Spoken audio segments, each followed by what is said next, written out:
και αναστοχασμό. Αγαπητοί φίλοι, θα επαναλάβω ότι η εταιρεία Δημόθεν δεν επιζητεί την ευδαίμονα ή την παρορμητική δημοκρατία, αλλά την ενίσχυση της δημιουργικής, παραγωγικής δημοκρατίας. Όπως στην πολιτική ζωή, έτσι και στη διοίκηση, πρέπει να έχουμε εμπλουτισμό αντίστοιχο. Και είναι λάθος να αντιμετωπίζετε αυτό ως περιττή πολυτέλεια, παρά τις υφιστάμενες πολύ αντίξωες συνθήκες. Απαιτείται λοιπόν ιδιαίτερα σε αυτή τη συγκυρία έμφαση στις θεσμικά συμβατές, δοκιμασμένες, πειθαρχημένες και επιστημονικά ελεγχόμενες εφαρμογές συμπεριληπτικής, δημοκρατικά συμμετοχικής λειτουργίας αλλά και παιδείας. Θα έχουμε μπροστά μας ανάγκες λήψης βιώσιμων και εφαρμόσιμων αποφάσεων, ιδίως σε τομείς επεξεργασίας και εξειδίκευσης αυτού του περίφημου εθνικού σχεδίου ανασυγκρότησης της χώρας. Οι σχεδιασμοί αυτοί θα πρέπει να είναι ευρύτερα συνενετικοί, ώστε να εμπνέουν εμπιστοσύνη στους πολίτες, στους επενδυτές, στους εργαζόμενους στην αγορά. Αυτό εμείς καλούμαστε να το δημιουργήσουμε. Δεν πρόκειται να έρθει εξ ουρανού. Οι πολιτικές και οι υπηρεσιακές ηγεσίες, νομίζω, θεωρώ ότι θα πρέπει με κάθε ευκαιρία να μπορούν να εμπιστεύονται την συνδημιουργία τέτοιων σχεδιασμών.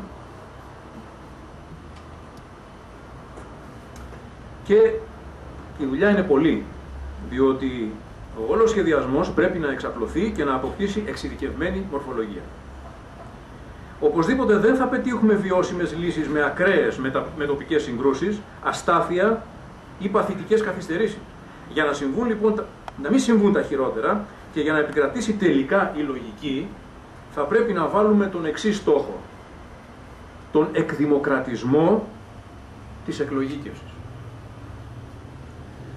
Θα χρειαστεί συνεπώς η συνδρομή μεθόδων μόχλευσης της δημοκρατικής συνένεσης.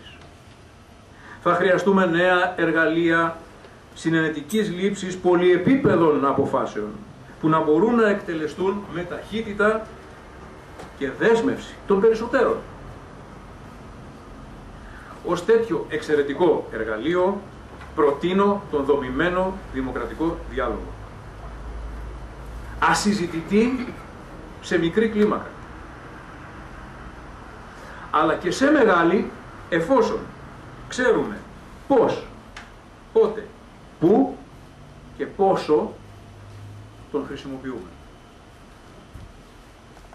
Πέρα από τις πρακτικές δυνατότητες που παρέχει στη διοίκηση για τον σχεδιασμό λύσεων σε σύνθετα και δυσχερή προβλήματα, ο δομημένος δημοκρατικός διάλογος αποτελεί μία καλλιέργεια, μία παιδεία, μία ευκαιρία μάθησης που σπάνια προσφέρεται στους πολίτες και γι' αυτό θεωρώ ότι θα έπρεπε να διδάσκεται στα σχολεία και στα πανεπιστήμια.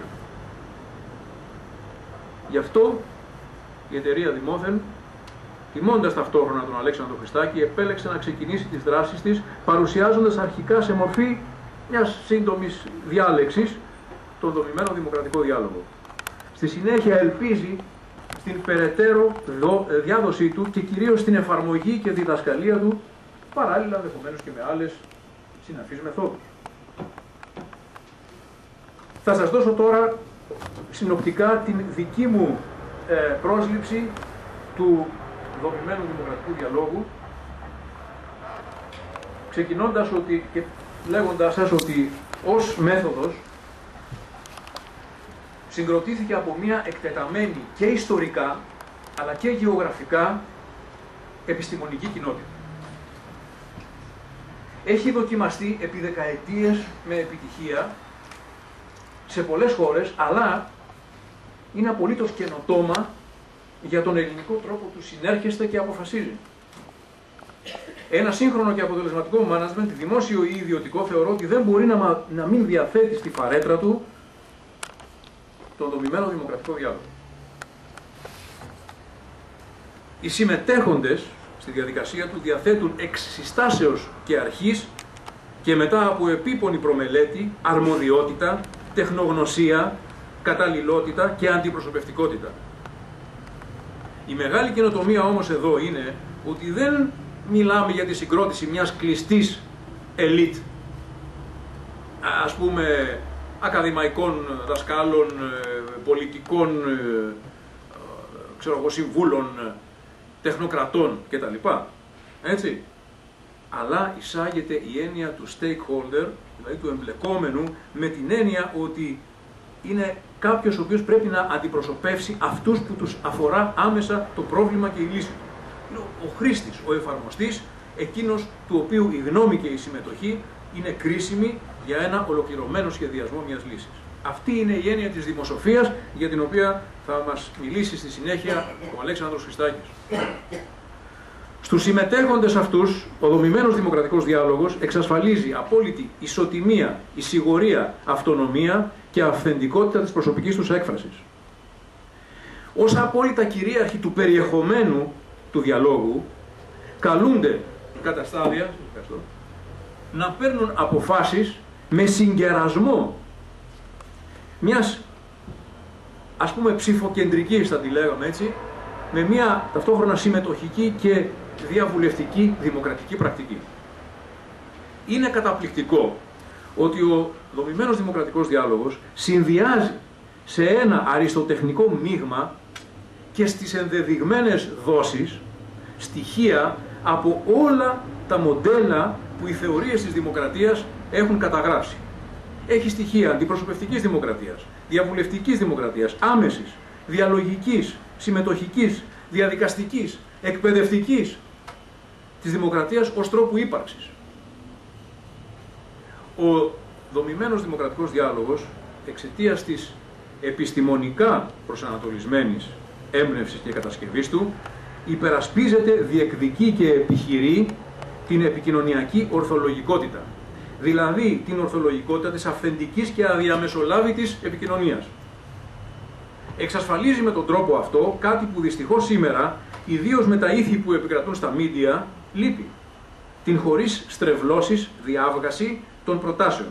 Τη συλλογική κατανόηση της ιδιαίτερης γλωσσικής έκφρασης του κάθε ατόμου και τη δημιουργία ενός νέου γλωσσικού κώδικα κατανοητού από όλα τα μέλη της κοινότητας των συμμετεχόντων.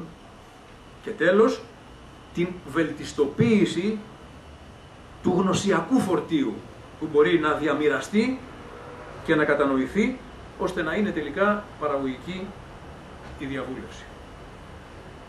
Ενθαρρύνει επίσης με ένα μοναδικό τρόπο το να μετριαστεί η ναρκισσιστική αιμονή στην αρχική άποψη. Στη δομημένη διαδικασία του διαλόγου υπάρχει ένα ξεχωριστό στάδιο, στο οποίο μέσω μιας ειδικής μεθοδολογίας οι συμμετέχοντες συνειδητοποιούν ότι σε κάποια θέματα βρίσκονται ενώπιον συγκλήσεων, οι οποίες λίγο πριν τους ήταν αθέατες. Δηλαδή, υπήρχε ένα έδαφος για συνένεση, αλλά σε λανθάνουσα κατάσταση. Δεν ήταν ορατό, διότι δεν είχαν την επίγνωση του. Έχουμε λοιπόν μία μεευτική συνένεση. Μέσω αυτού του σταδίου εκμεεύεται δημοκρατικά, ήπια, ομαλά, οργανικά η σύγκληση και η συνένεση. Οπότε είναι ευκολότερο για τους συμμετέχοντες, εφόσον οι ίδιοι το κρίνουν αυτόβουλα και αβίαστα, να τροποποιήσουν ή να μεταβάλουν την αρχική τους άποψη και να συμφωνήσουν με κάποια άλλη που την αντιλαμβάνονται πλέον ως καλύτερη, αποτελεσματικότερη, διότι η σύγκληση και η συνένεση δεν επιβάλλεται εκβιαστικά, εξουσιαστικά ή καθηκοντολογικά, αλλά χτίζεται συλλογικά μέσω γνώσης η οποία αποκτάται extempore. Η συνένεση δεν επιβάλλεται άνωθεν ή έξωθεν, αλλά επέρχεται δημόθεν.